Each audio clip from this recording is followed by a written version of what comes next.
Isang mapagpalang Bacoreño. So napadaan po tayo dito sa Mabolo. Yung dating lumang waiting set ay pinaganda po ng local government. So ang ganda na po kasi stainless.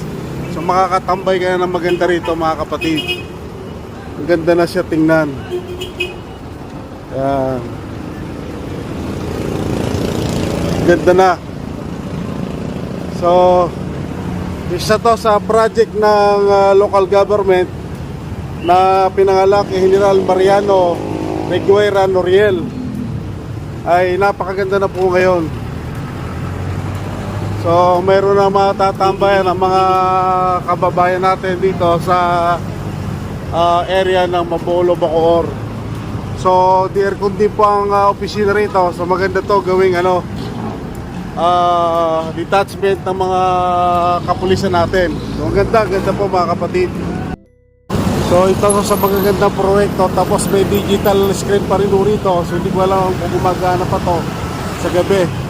So ganda po ng pagkakagawa. So laki pasalamat ng mga taga Mabolo. Dahil yung gusto magpapahinga, lalo yung mga senior citizen natin, pwede rin tumambay dyan sa ilalim. So maganda to. Maganda, good news, ika nga. Dahil napalaki ng ganda ng pagkakagawa. So papasalamat po tayo sa local government sa kanilang proyekto. Ito po isang maganda para sa mga mamamayan o residente ng Mabolo area. Mo yung ganda na tingnan, para nasa Tagaytay ang dating yung sa may rotonda. Ang ganda po tingnan, ba? Parang naalala ko yung rotonda ng Tagaytay. So ang ganda, malinis, solid yung mga ginamit ng mga materials, stainless. Ganda.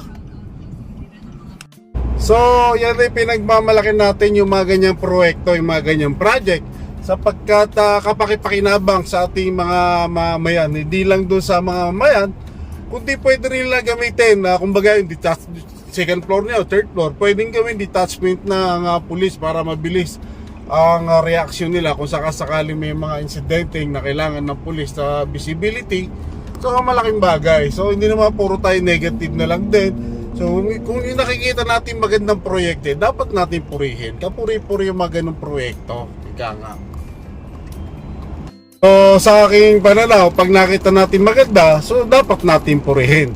Pag naman nakita natin pangit, kahit saan lugar o naman na makita natin, mapuna natin, alam natin pangit, dapat natin kundinahin. Pero po sa tingin naman natin, maganda tingnan at talagang mapapakinabangan ang bawat isa.